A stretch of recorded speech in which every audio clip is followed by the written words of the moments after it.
Hey, Coach. Today we are going to be talking about game-based drills and how to incorporate them into camp. Our camps have always been set up with stations, like mini camps are, and the kids rotate after so many minutes to a new coach for a new station.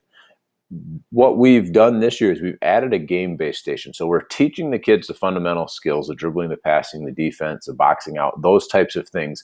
And then we've added this game-based station where they're going to have to put those skills to the test kind of in different situations. This will then lead up to playing 3-on-3 in some different games in camp. So all kind of builds. The one thing that I want to make sure that you understand here is don't get away from doing the fundamental skills with your players. They still need that. They still need to get the proper instruction and technique of dribbling and shooting and passing. But once they have it, putting them in a situation to use those skills and have to make decisions and have to perform is more game-like. And that's really what we want to get the kids to. If they're just really good at, say, two-ball dribbling, I think that that can be an effective way to teach dribbling and to teach how to use right and left hand. But it doesn't teach much in terms of how do you use that in a game. It doesn't always translate. The game-based drills will translate. So while we want to do the techniques and the fundamentals, we want it to translate as well. So I'm going to give you just a few drills that we used this summer, and there's a lot out there. If you get inside the membership, you'll find a way more than what I'm going to give you right here with some video examples, but we'll diagram a couple of them, and I think you'll be able to see exactly how you can incorporate these into a practice or into a camp situation. So the first one that we want to take a look at is just going to be one-on-one. So we just get a couple of cones out, and we're going to set one cone kind of off to the side and one here. And we have an offensive player with the ball, and then we have our defense. The offensive player is going to start and going to dribble around this cone. The defensive player starts at the same time, but is just running and trying to cut off the offensive player. So we're teaching how to dribble with our right hand. We're teaching how to dribble against pressure when the defense is there. If you've done a defensive station, we can talk about staying between our man and the basket.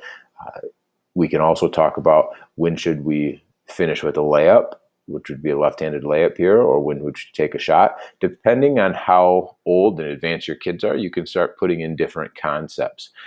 But this is a great way to work on dribbling and not just do straight dribbling drills. If we wanted to make this a left-handed option, we just put the cone over on the other side, put our offensive player here with the ball, and now they're dribbling it with their left hand coming around the cone, and our defender would come the other way. So pretty easy to make that work in either side, the right or the left side. So that's one drill that we've used that works well, especially with the younger kids. One-on-ones, while they're good for all ages, definitely works great with the younger kids. Another drill for one-on-one is going to be having your offensive player and your defensive player start next to each other, and then you set up two cones out here. Offensive player is going to dribble around the far cone. Defensive player is just going to sprint around the closer cone, and now they have to adjust to where the defense is and make some different decisions. So this is a good way to kind of get some of the same things we just saw. It puts the defense in a little different situation in terms of guarding the ball, and that makes the ball handler have to adjust to different angles and to use dribbling in a little bit different way.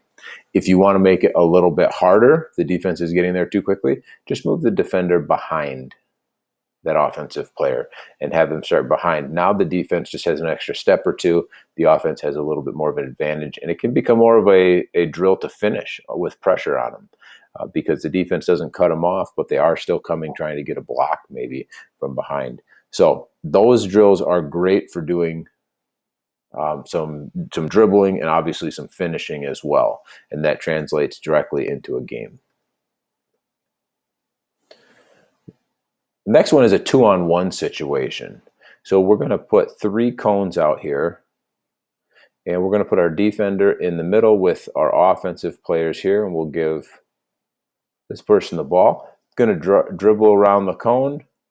This offensive player at the same time will be running around this cone, and our defender will be starting at the same time, and it's going to be going around the middle cone.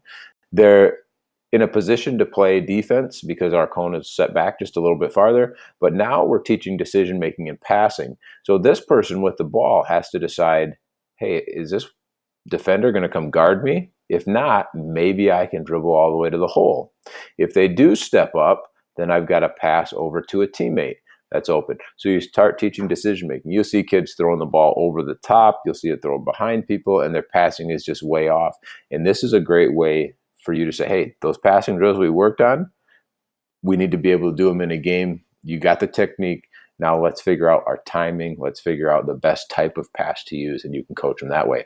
Defensively, you can start teaching kids about how to protect the basket and fake at people and get back and make that offensive player try to have to make a decision and get rid of the ball, that type of stuff. So the more advanced the players are, the more advanced you can kind of get with those teaching techniques.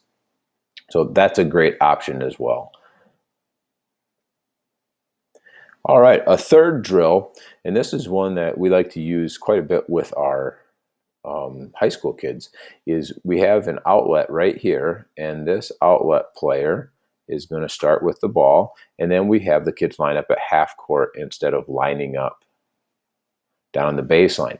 The outlet makes a pass here. The offense skip passes it over the defender to the other offensive player on that skip pass. So once that ball gets over his head, they're breaking right here. Once they catch it, it's going to be the dribble. And now this defensive player has a different angle to take and trying to figure it out. And the offensive players have to figure out what's the best way to score. Can it be a dribble all the way to the hoop for a score? Can it be a pull-up jump shot? Is there a pass involved here? But this makes the decision-making just a little bit different as well. So you want to make sure that you have this guy stay here. Don't let him cheat. Don't let him start to cheat early so that pass becomes one of these passes. Then they'll score a layup every single time. We want to stay there, throw it over the top of the defense, and then it kind of becomes a drill where they have to make decisions, and offense doesn't have a huge advantage on that pass. So that's a drill that we like to use as well. Now I will add with this drill, the way you rotate it is you just have this person in this line, whether they shoot it or not. This person, we'll call them person 4. They become the outlet. The outlet becomes this first offensive player.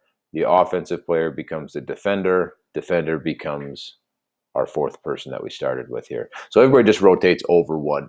If you've got a few extra guys, just line them up here, and then somebody has to sit out for the outlet. That's not that big of a deal because the drill goes extremely fast. So I do want to point that out. And let's go ahead and erase this, and I'll give you another one here. Okay, getting into a little 3-on-2 type situation, you can set up offensive cones up top and have your defensive cones just be a little bit closer to the 3-point line, and your defenders would start on the baseline here with your offensive players kind of lining up like so. And it's similar to the other drill where, let's say this person has the ball, they're going to dribble around this cone while this person's running around it. Okay, and now everybody is doing this at the same time. So what you have is you create a 3-on-2 situation, and now you can start talking about how do we reverse the ball, how do we get the ball inside, how do we attack it, where's our spacing at, things like that. So that's a pretty good 3-on-2 drill. The cones don't really get in the way once the kids get playing a little bit. If you find that they are in the way, all you've got to do, depending on the type of cone you have your 3 cones set up here, and maybe have your defenders just touch the 3-point line. They've got to hit it with their foot or get both feet past it, something like that, so they have a mark there. But we haven't had too much problem with the cones being an issue once we start playing that drill. Now going back a little bit is creating a 2-on-2 situation. We talked about having the 2 cones here. I want to give you one more variation of this, and having the players next to each other. You can do the same thing on the other side. Now this person has the ball, but we're going to put an offense and we're going to put a defense on this side. Offense runs around the far cone. This offensive player is going to dribble around the far cone. Defense is going around the short cone. Now, the defense on this side here has got to get into the help position to stop the drive. So it makes it a little bit different. Now we're talking help defense. If the player drives and gets cut off and they're going to pass the ball to the other offensive person, well, how do we get out and close out on them? How quickly can this person get to the help side? So you start to add principles that you'd see in your regular defense, but you're in a 2-on-2 situation. These drills work great in camp because you don't always have 5 players or 10 players who know how to play help side defense. But you can start teaching those drills and you can start reinforcing the fundamental skills that you had. So coaches, I hope you can see the value in this. The game-based stuff is really great for all the reasons I've mentioned already, but to get your kids to translate the skills they're learning into playing in a game type situation, and they'll be better for it. So this is something new that we've added, and hopefully it's something that you can add into your camp or your practice, whatever it is, to make your team better. All right, Coach, there you go.